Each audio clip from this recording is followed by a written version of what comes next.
So hello and so good to see you ma'am. Thank you. बहुत अच्छा लगा आपका न्यू धमाका आपकी तरफ से जो आप लेकर आई हैं। आफ्टर 2000 ये तमिल में वापस आना और तमिल में गाना गाना, तमिल के ऑडियंस से किस तरह की इसका रिस्पांस आपको मिला है और अब तमिल ऑडियंस से कैसे होप्स हैं आपके आपके नए गाने को लेकर? अ, ये गाना 25 साल बाद मेरे लिए बहुत मायने रखता है कि फिर से एक बार मणिरत्नम सर के साथ जुड़ने का मौका मिला। रहमान सर के साथ छावा इसके पहले हुआ, उसके पहले मैदान हुआ। सो इट्स लाइक एक सर्कल कंप्लीट हुआ ऐसे लग रहा है। और ऑडियंस से जो रिस्पांस आ रहा है it's so promising, so makes me very happy कि वो लोग मुझे यारो यारोड़ी गर्ल से जानते हैं since 2000 because of now we can connect with our audience directly. Audience काफ़ी खुश नज़र आ रही है कि वैशाली सामंत यारो यारोड़ी गर्ल कमिंग बैक विथ जिंगूचा आफ्टर 25 years. सो बहुत अच्छा लग रहा है। जिंगूचा एक ऐसा एनर्जेटिक सॉन्ग है जिसे सुनते ही लोग अपने मूव्स रोक नहीं पा रहे। बट आपने जब 2000 में ये किया था मणिरत्नम सर के साथ, उसके बाद ए आर रहमान, वही चीज़ अब जाके 2025 में हो रही है। तो क्या डिफरेंसेस आपको नज़र आए और कुछ एक्सपीरियंस जो आपने फील ऐसा किया हो? आई कैन ओनली से कि ये दोनों जो लेजेंड्स हैं, इनसे एक बात सीखनी है कि उस एरा में उस एरा जैसा साउंड करना, उस एरा का जो एक स्पीड, हर एक एरा का स्पीड होता है ऐसा मुझे लगता है। तो यारो यारोड़ी उस वक्त के लिए एक सरप्राइज़ था जो रहमान सर ने दिया था, और आज जिंगूचा फिर से एक बार आज की ऑडियंस के लिए एक सरप्राइज़ है।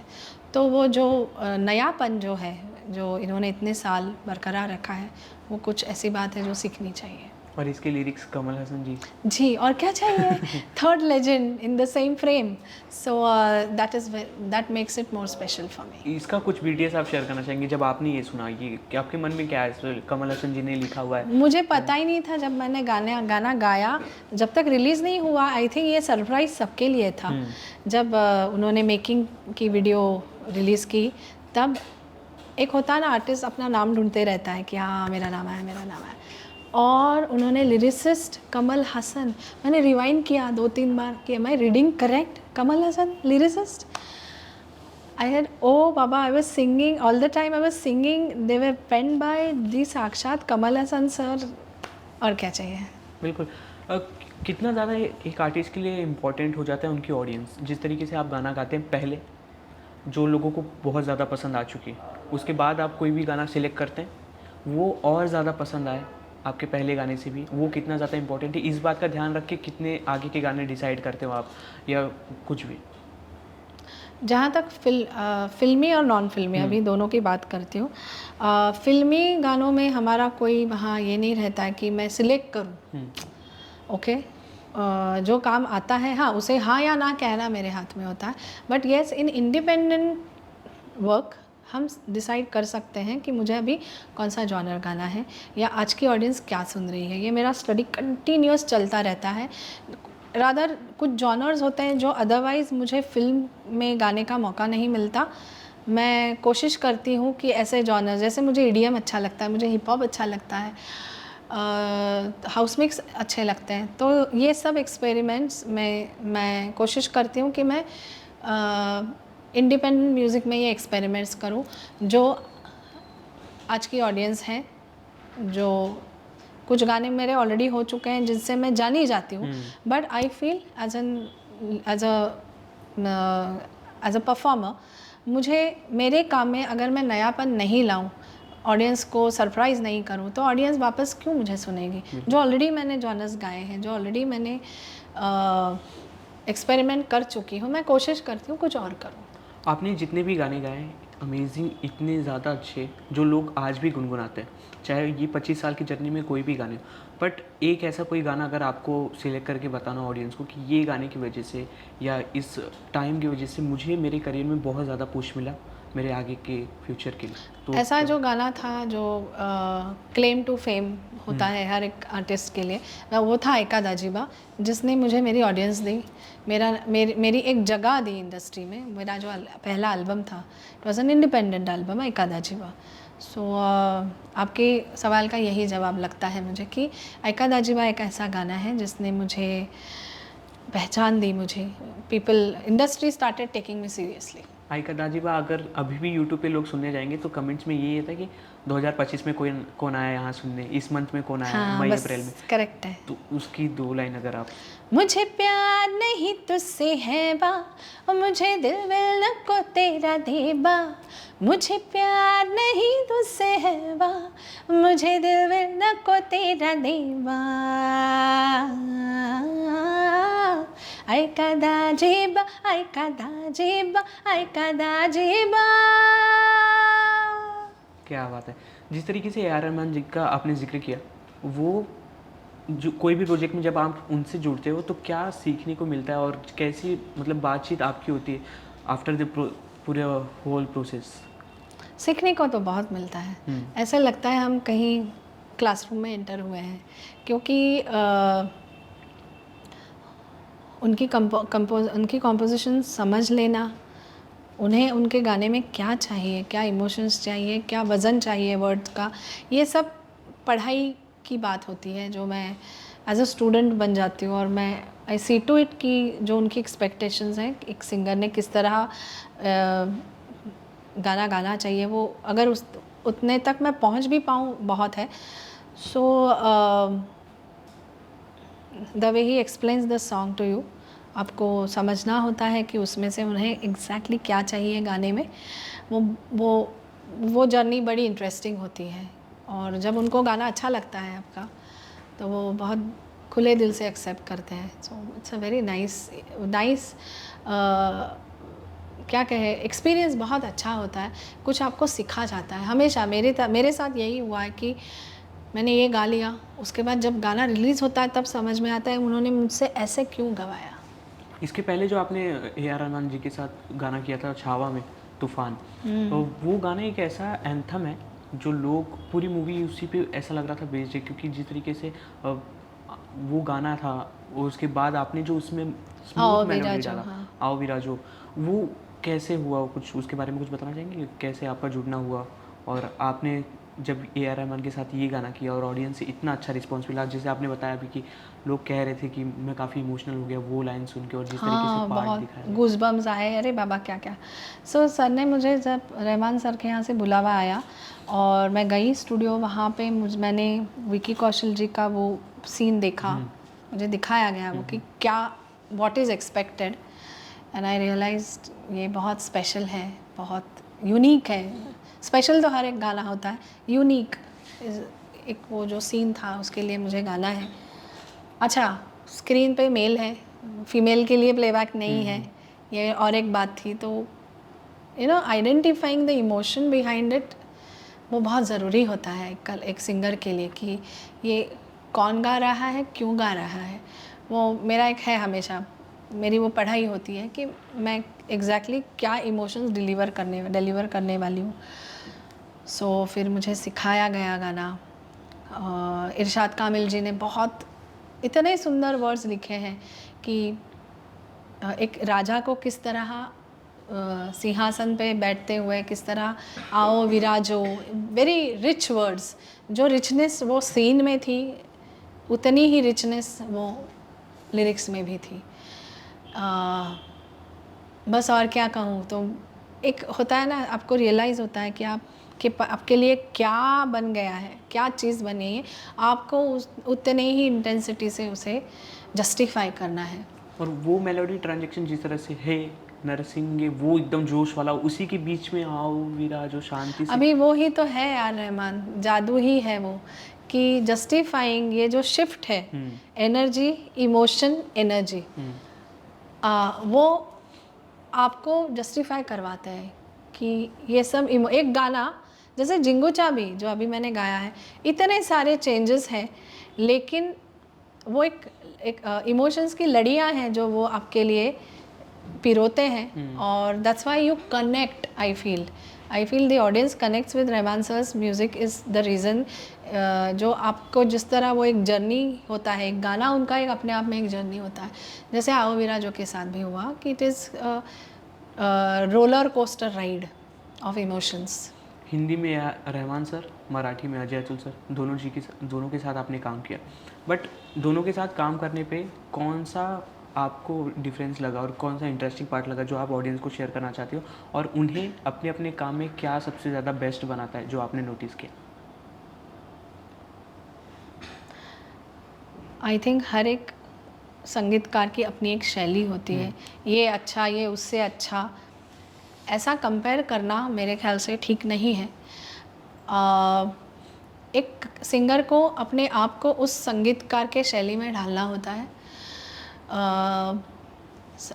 अजय अतुल की शैली अपनी टोटली डिफरेंट है, और जब मैं अजय अतुल के लिए गाती हूँ तो आई फील अपने आप ये हो जाता है कि वो म्यूज़िक डायरेक्टर जो होते हैं, हम उनकी तरह बन जाते हैं, उनकी आवाज़ होते हैं हम। तो जिस तरह उनको एक फ्लेवर चाहिए होता है उनके गाने में, उनके गाने में अपनी एक एनर्जी, अलग अलग एनर्जी होती है। यस, तो I think identifying that is my job as a singer.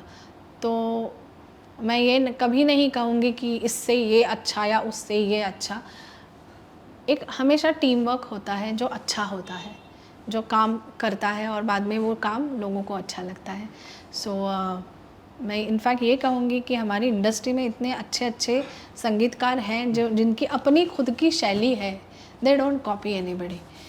उसी वजह से आज वो जो है उनका काम उनके नाम से आइडेंटिफाई होता है। एक आर्टिस्ट के लिए खुद की लिखावट पे गाना और किसी और के लिखावट पे अपनी आवाज़ देना, ओके, वो कितना डिफ़िकल्ट और इंटरेस्टिंग हो जाता है? हाँ, यू आर आस्किंग मी क्योंकि मैं लिरिसिस्ट हूँ इसलिए आप पूछ रहे हैं मुझे। बहुत बार जितना भी मैंने लिखा है जो मैंने कंपोज किया है वो मैंने लिखा है। शायद ऐसे होता है कि वो कंपोजिशन वो वर्ड्स के साथ ही आई मुझे, एंड मैं क्रॉस चेक कर लेती हूँ कि भाई जो मैंने लिखा है वो is it up to the standards, is it up to the mark, या मुझे किसी और को लिखने के लिए देना चाहिए। I can't compromise on the work just because I want to write. So वो मैं बहुत पंक्चुअल होती हूँ उस बारे में। बट ऐसा कुछ नहीं है कि because I am singing my words वो हो जाता है। मतलब तब मेरा दिमाग एज अ लिरिसिस्ट जब काम कर देता है, हो गया, लिरिक्स आ गए, डायरेक्टर को अच्छे लगे, बिकॉज वो ही अपना एक क्या कहते हैं पैरामीटर होता है। देखिए ऑडियंस तो बाद में आती है जब गाना रिलीज़ होता है, पहला आपको जस्टिफाई करना है आपके डायरेक्टर को। सो अगर if I'm writing for the film, if I'm justifying what his demand is, then I'm okay. फिर singing that again वो अलग बात होती है, वो बात की बात है कि मैंने लिखे हैं या किसी और ने लिखे हैं। Words is a big tool I feel, और उसे आपको सही तरीके से एग्जीक्यूट करना ही चाहिए। It's a big tool, big asset of the song. So वो किसने भी लिखे, वो मैंने लिखे हैं या, और मुझे जब अच्छा मेरे से कुछ आ जाता है मैं बहुत खुश हो जाती हूँ कि चलो I am contributing to the industry something good, I am happy about it. और फिर उसे गाना अगेन वो मेरे में जो सिंगर है वो अपना काम करता है। If I am not wrong, आपने 1998 से फर्स्ट स्टेप रखा सिंगिंग में, गाना गाने की शुरुआत से। सो 1998 से अब 2025 काफ़ी कुछ बदलाव आ गया है इंडस्ट्री में भी, और गाने के तरीके में भी काफ़ी सारे ऐसे इक्विपमेंट आ गए जो पहले नहीं थे। तो अब आप जब गाती हो तो क्या आपको लगता है कि ये उस टाइम पे भी होते तो शायद और ज़्यादा मतलब आसानी हो जाती मुझे? नहीं, ऐसा कुछ नहीं है। See, change is the only constant thing in any field. Change होगा, अच्छा बुरा ये बात की बात है, लेकिन चेंज तो होगा ही। टेक्नोलॉजी अलग आ गई है, ऑडियंस तक पहुंचने की जो ज़रिए हैं वो बदल गए हैं। पर ऐसा मुझे कभी when I look back I don't feel कि अरे ये उस वक्त का था, वो हो गया। नाउ यू कांट से कि अरे ये अभी होता तो अभी क्या करना चाहिए, अभी सोचना चाहिए। बस मैं उस वक्त जो दौर था उसमें जो साउंड था, जो टैलेंट इर्द गिर्द था, उसमें से जो आया है, जो ऑडियंस भी उस वक्त अपनी अलग थी ना, अभी ऑडियंस की भी चॉइसेस अलग हैं। सो आई डोंट फील दिस कि उस वक्त का ये गाना अब होता तो मुझे अभी ऐसा कुछ याद नहीं आ रहा है। गाना इन टेक्नोलॉजी नहीं, क्यों, देखिए टेक्नोलॉजी क्या है, technology is a help, it's not a dependency. अगर मैं एज अ सिंगर अपने आप में विश्वास रखती हूँ, तो मुझे वो कोई भी माइक लेके आए, कोई भी हेडफोन हो, कोई भी स्टूडियो हो, मुझे मेरा काम वही 100% देना है। Maybe I can say mixing techniques बदले हैं, ऐप्स नए नए आए हैं, तो I feel as a technician जो maybe sound engineer will have a different answer to this, कि हाँ उस वक्त ये करना मुश्किल था, अब टेक्निकली मुझे आसान पड़ रहा है। But for a singer technology कभी हावी ना हो, यही मेरा कहना है। Technology should be just one ease और हेल्प, नॉट डिपेंडेंसी। सो अभी आगे जाके और क्या हो रहा है, अभी एआई आ गया है, so I don't know what will happen. पर इन सब चीज़ों, ये चीज़ें जो मेरे हाथ में नहीं है ना, मैं नहीं सोचती हूँ उसका जो असर होना है होके रहेगा। इन सब में जो सिंगिंग जिसकी स्ट्रांग है वो टिकेगा। लता जी के साथ आपने काम किया, हाँ, अपने आप में बहुत बड़ी बात है ये। तो यस। वो जब आप सोचते हो अभी भी कितनी मेमोरीज वो ताज़ा रहती है, और कुछ आप उनका शेयर करना ओ चाहिए? मेमोरीज ताज़ा क्या, मैं लेके जाती हूँ वो मेमोरी साथ में मुझे, कि वो क्यों थी लता मंगेशकर, एक उसकी एक झलक मिल गई मुझे। जब वो आई स्टूडियो में तो उनको गाना बाय हार्ट था, उनको ट्यून बाय हार्ट थी, लिरिक्स के साथ दोस्ती की थी, अच्छा बुरा वज़न गाने का ये सब उन्होंने पढ़ाई की थी गाने की यार, और क्या चाहिए। इतनी बड़ी सिंगर, मतलब उनके आगे कोई है? अगर वो at this point of her career या हर एज इतनी अलर्ट है, इतनी डेडिकेटेड है अपने काम के प्रति, मुझ जैसे कितने सारे होंगे जो चाहते हैं उनके साथ काम करना। मेरे जैसे नई म्यूज़िक डायरेक्टर का काम इन्होंने इतना सीरियसली लिया है, और क्या चाहिए। दिस वाज अ बहुत बड़ी सीख थी मेरे लिए, और ये मैं हमेशा दिमाग में लेकर चलती हूँ कि अभी तो बहुत आगे जाना है। लता जी को भी हाँ बुलवाने के लिए डिफ़िकल्टीज फेस करनी पड़ी थी? देखिए ये सब जो लोग होते हैं ना, उनको हाँ हम नहीं बुलवा सकते हैं, उनकी मर्ज़ी होती है भाई, अगर काम अच्छा लगा तो हाँ बोलेंगे, बस यही है। उनको शायद मेरा काम अच्छा लगा इसलिए उन्होंने हाँ बोला। हम कौन होते हैं उनसे हाँ या ना बुलवाना, बिकॉज़ ये सब भगवान ने भेजे हुए लोग हैं। सो हाँ, कि मैं इंतज़ार करती रही, और thankfully she said yes, she said she like the composition, और क्या चाहिए। सोशल मीडिया कितना इम्पैक्टफुल होता है अब? आपने आपका एक गाना मुझे अभी याद आ रहा है, जो मेरा दादला, मेरा दादला, हाँ जो जिस सरप्राइज़ तरीके है। से तब नहीं अब वायरल हो रहा है, और उनकी जो लोगों की रील बनाने की क्षमता है इसमें जो दिख रही है, हाँ, वो कैसे देख रही हो आप? सो यस, ये काफ़ी हुआ है मेरे साथ। जो गाने जैसे मेरा दादला रिलीज़ हुआ 2007, तब आइका दाजीबा का जो एक क्रेज, क्रेज़ था, हाँ। उसमें कहीं तो भी मेरा दादला ना बेचारा कॉर्नर पे खड़ा रहा जाके। अब जाके I think with social media reels बन रहे हैं, डांस स्टेप्स हो रहे हैं। सो खैर क्या कहूँ, अभी एक हर एक गाने की अपनी, इनफैक्ट मैंने ये पोस्ट भी की है कि हर एक गाने की अपनी डेस्टिनी होती है। हमें पता होता है कि यार ये गाना अच्छा है, नहीं चला ठीक है, पर वो अब जाके ऑडियंस उसको टैप कर रही है। तो आप इस चीज़ को कैसे देखते हो कि एक आर्टिस्ट के लिए उनके सॉन्ग और प्रमोट करना और लोगों तक पहुंचाना, लोगों से कनेक्ट करने में सोशल मीडिया कितना ज़्यादा हेल्प करती है? हेल्प तो है, सवाल ही नहीं। अगर आज पूरी दुनिया सोशल मीडिया पे है, सोशल मीडिया से आपका काम आप लोगों तक पहुंचा रहे हो, हाँ उनको वो अच्छा लगता है, वो लोग एक्सेप्ट करते हैं कि नहीं, ये उनकी अपनी चॉइस है। लेकिन यस, अभी ऐसा हुआ है कि हर 20 या 25 दिन बाद मेरा एक नया गाना रिलीज़ हुआ है। सो मेरे लिए सोशल मीडिया पे वो गाना पोस्ट करना, obviously my audience is listening to it, commenting on it, वो मुझे डायरेक्ट रिएक्शन मिल जाती है ना ऑडियंस की। सो मैं अपनी आगे की जर्नी भी उसी तरह लाइन अप करती हूँ, मतलब हेल्प हो जाती है। मराठी में कोमड़ी पड़ाली और हिंदी में चिकनी चमेली, ये काफ़ी ज़्यादा वायरल है। तो इसकी बैक स्टोरी अगर आपसे जानना चाहें तो आप कुछ बताना चाहेंगे? क्योंकि कोमड़ी पड़ाली ये लिरिक्स ही काफ़ी यूनिक है अपने आप में। बिल्कुल यूनिक है, यू सेड इट, इस गाने की ब्यूटी है इसके लिरिक्स। मुझे तो पहले लगा था ये डमी वर्ड्स है, जब मेरे हाथ में लिरिक्स, जितेंद्र जोशी करके जो बहुत उम्दे एक्टर है, उन्होंने ये गाना लिखा है। वो बहुत अतरंगी वर्ड्स थे। मुझे जब अजय अतुल ने लिरिक्स दिए ऐसे, ये लो ये गाना है, मुझे लगा ये डमी है। मैंने बोला कॉमेडी पढ़ाली तंगड़ी हो लंगड़े, ओके ठीक है, ओरिजिनल क्या है गाना, करना क्या है? बोला नहीं यही ओरिजिनल है, ये गाना है। I still remember this clearly. I was like I couldn't identify कि ये क्या है। देन आई रियलाइज ये कुछ अलग है, गाओ वैशाली। और जब मैंने ट्रैक सुना उफ, और तब आनंद शिंदे जी गा के निकल गए थे। और उनका अपना एक लहजा है, अपनी मिट्टी की खुशबू है उनकी आवाज़ में। Then to match him, to deliver the emotions and energy, amazing. वो काफ़ी कुछ अलग रहा रिकॉर्डिंग किया, घर आ गई, सोच रही थी कुछ अलग हुआ है आज, कुछ अलग गाया है, कुछ अलग डिश आज तैयार हुई है। बट थैंकफुली वो गाना भी इतना हिट रहा, ओ बाबा। वो होता है ना, काम करते करते कोई लोग गाना गुनगुनाते हैं, तो अगर आप काम करते करते कोई गाना गुनगुनाओगे अपने में से, तो वो कौन सी गाने होगी?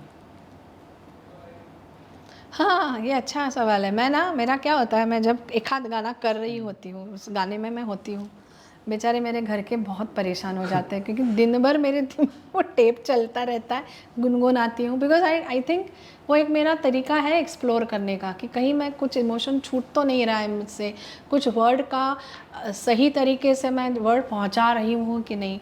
तो दिन भर वो चलता रहता है।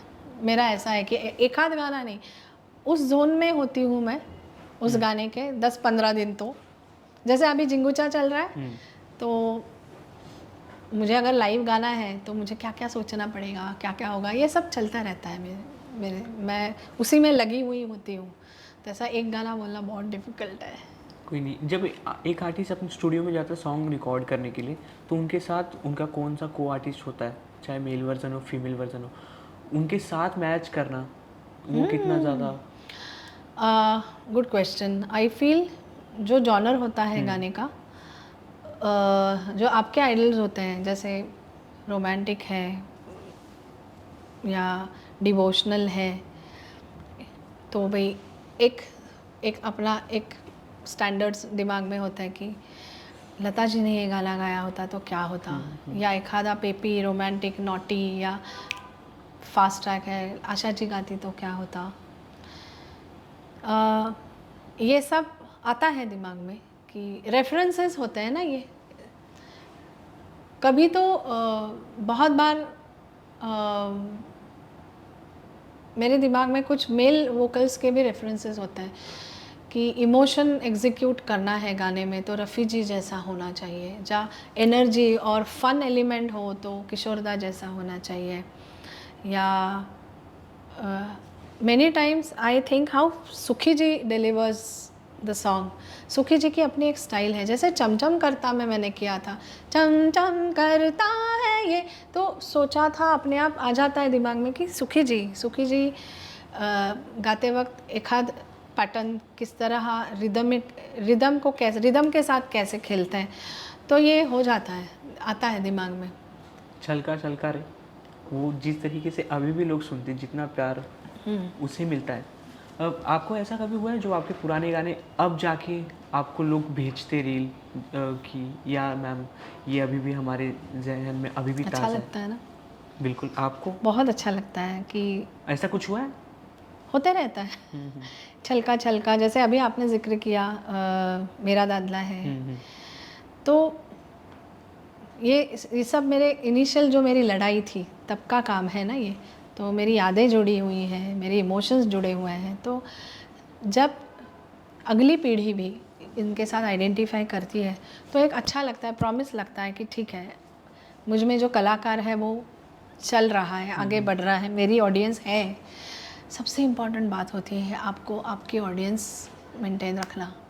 तो ये सब चीज़ें हैं जो मुझे बताती रहती हैं कि अच्छा, they know, they are aware of my work, they are aware of. जैसे जिंगुचा के साथ यही हुआ ना, people are tagging me, Vaishali Samant 2000 अप्रैल यारो यारोड़ी, वैशाली सामंत 2025 अप्रैल जिंगुचा, सो दे कनेक्ट। तो ये बहुत प्रॉमिसिंग बात है। अभी वो जो सिंगिंग रियलिटी शो चलता है सारेगामापा इंडियन आइडल, ये कितने ज़्यादा इम्पोर्टेंट हो जाता है एक आर्टिस्ट को और उभरता हुआ आर्टिस्ट बनाने के लिए? मेरे ख्याल से इट्स अ गुड अपॉर्चुनिटी। मैं खुद ऐसे एक कंपटीशन में मैंने पार्ट लिया था और इनफैक्ट उस कंपटीशन में मैं जीती नहीं थी, लेकिन आई लर्नड कि इंडस्ट्री क्या है, किस तरह अपने आप को बाकी सब आर्टिस्ट रिप्रेजेंट कर रहे हैं, getting a hang of it कहते हैं ना, वो हुआ। सो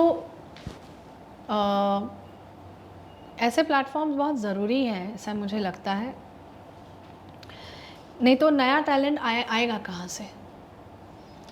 हाँ, इन प्रोज एंड कॉन्स हर एक चीज़ के होते हैं। वैसे एक नए आर्टिस्ट को इसमें जीतना या हारना, ये कितना दिल पे लेना है या उसमें से क्या एक्सट्रैक्ट करना है, वो बहुत ज़रूरी है कि आप वहाँ पे ही स्टैग्नेंट हो जाते हो या आप वहाँ से सीख कर निकलते हो and then you continue with your journey. So I feel competition shows are not bad provided they are done correctly and provided the artist himself, जो उसमें पार्टिसिपेंट होते हैं, वो किस तरह वहाँ से वापस घर जाते हैं, कि वहाँ वो चकाचौंध होती है, वो 1-2 महीने की होती है, उसके बाद क्या, अगर वो आप हैंडल कर पाए तो आप जीत जाए। बिल्कुल, आप लोगों ने जो गाने दिए मैम वो काफ़ी बेहतरीन है और लोगों को अभी भी पसंद आते हैं, बट इस ज़माने के हिसाब से हिप हॉप कल्चर काफ़ी ज़्यादा वायरल हो रहा है, जिससे आप रैप इंडस्ट्री को कैसे दिखती हो? Rapping is a new age. देखिए सभी प्रकार का म्यूज़िक होगा और सभी प्रकार के म्यूज़िक की अपनी अपनी ऑडियंस होगी, यू कांट डिनाई दैट। मैंने in fact last year Salim Sulaiman ji के साथ मोरया करके एक गाना किया था भूमि 2024 में, जिसमें एक हमारे अमरावती के रैपर हैं जिन्होंने रैप किया था। अभी गणेश जी जैसा सब्जेक्ट है, उसमें रैपिंग जस्टिफाई होता, पर उसने किया और वो गाना जस्टिफाई हुआ, वो लोगों को अच्छा लगा। सो आई थिंक कोई भी फॉर्म गाने का हो, आर्ट का हो, वो अगर उस जगह सही बैठेगा तब वो जस्टिफाई होगा। सो आई फील हिप हॉप है, ईडीएम है, ट्रांस है, हाउस मिक्स है, ये भी अपने आप में एक जॉनर्स है ना, उसका प्रयोग कैसा हो रहा है ना, वो मैटर करता है। अच्छा बुरा कुछ नहीं होता है, application is what matters I feel. इस 25-26 साल की जर्नी में जो भी आपको देखता है वो काफ़ी इन्फ्लुएंस होता है मैम आपसे, कि आपके जैसा बने, आपके जैसा गाना बने। तो जो अभी न्यू कमर जो आर्टिस्ट है, वो जो आपको देख के आगे बढ़ रहे हैं, उनके लिए अगर आपको बताना हो कि what is success and struggle for you, क्या होता है स्ट्रगल और उसके बाद मिलने वाली सक्सेस, और उसे successfully struggling is my line.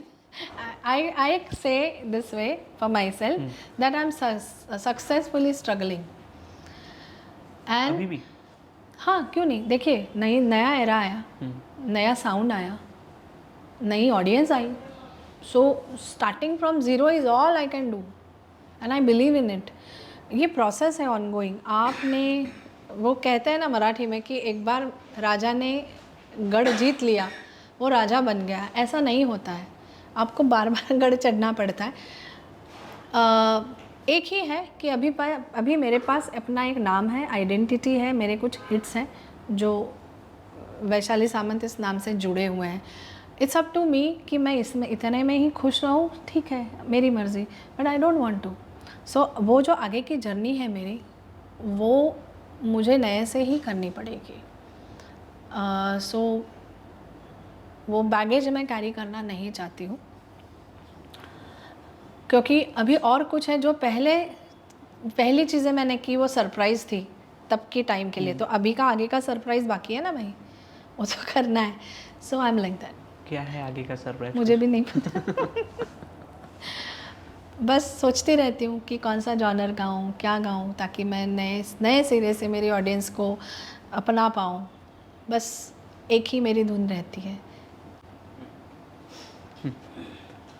सो ये मेरी प्रोसेस है। और एक आर्टिस्ट होता है वो हमेशा ऐसे ही रहता है कि कंटिन्यूसली सर्चिंग फॉर समथिंग जो मैंने पहले नहीं गाया है, जो पहले मैंने ऐसे कुछ नाम हैं जिनके साथ मैं काम करना चाहती हूँ, तो शायद अपने आप को और अच्छे से और एक्सप्लोर कर पाऊँ, बस यही कोशिश है। स्मूथ मेलोडी दिया आपने, इतना शांति वाला, फिर डीजे वाला डांस नंबर दिया। आपको पर्टिकुलर कौन सा जॉनरा पसंद है और आप सब पसंद है, ऐसा कुछ नहीं है कि भाई मुझे ये गाना नहीं है।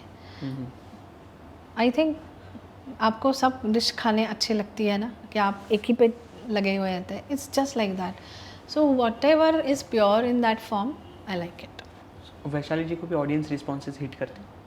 सॉरी ऑडियंस रिस्पॉन्सेज हिट करते हैं आपको, जैसे उनकी तरफ से नेगेटिव, उनकी तरफ से पॉजिटिव, आप उस चीज़ को ध्यान में रखें? थैंकफुली अभी तक ऑडियंस ने अच्छा ही रिस्पॉन्स दिया है। अभी तक कभी ऐसा नहीं हुआ कि भाई तूने ये क्यों गाया, अभी तक नहीं टचवुड हुआ है। या ऑडियंस की रिस्पॉन्स बहुत मैटर करती है, अगर वो बहुत दिल से और जेन्युइनली दी है तो ओके। और मुझे समझ में आता है कौन कितना जेन्युइनली बोल रहा है या ऐसे ही बोलने के लिए बोल रहा है। सो क्योंकि हम काम तो ऑडियंस के लिए करते हैं, तो उनकी रिस्पॉन्स डेफिनेटली मैटर करती है। कुछ गानों को इमीडिएट रिस्पॉन्स मिलता नहीं है, but with time I have learn this कि कुछ गाने सडनली रैंडमली लोगों को अच्छे लगने लगते हैं।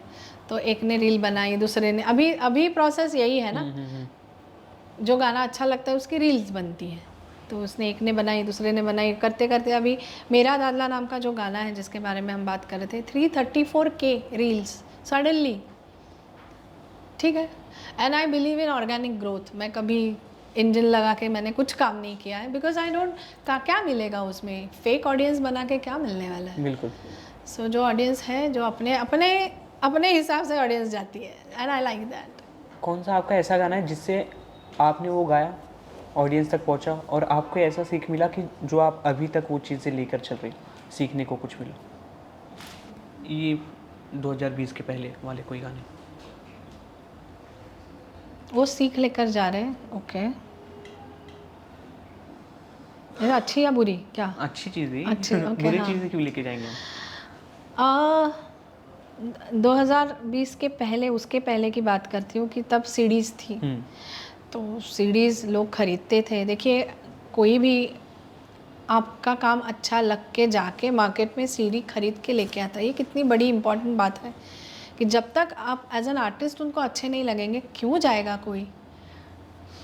सो मुझे जब लोग मिलते थे और मेरी साइन लेते थे सीडीज़ पे, मुझे बहुत अच्छा लगता था।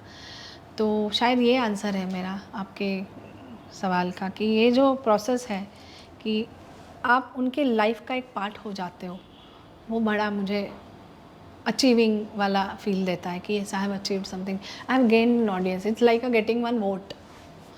बहुत अच्छा लगा आपसे बात करके। Thank you. ये मतलब मेरा एक पर्सनल फेवरेट सॉन्ग है कुमड़ी पड़ाली, एक वो आपसे सुनना चाहेंगे। और अब जो ऑडियंस का फेवरेट है जिंगू शाह, जो अभी वायरल हो रहा है, आपका फेवरेट गा लेती हूँ पहले। हा भार सोसना जड झाले पिकावानी, अंगात ज्वार भरलं तुझ्या फिरतीच पाज पाणी, चांद तू पुनवचा तू गरुपान गोजिरवाणी, जीव माझा जळतो या वत काळजाचं पाणी पाणी, आता कोंबडी ही पळाली तंगडी ही धरून लंगडी घालाय लागली, आन कोंबडी ही पळाली तंगडी ही धरून लंगडी घालाय लागली। क्या बात है। एंड ऑडियंस का फेवरेट अब? ऑडियंस का फेवरेट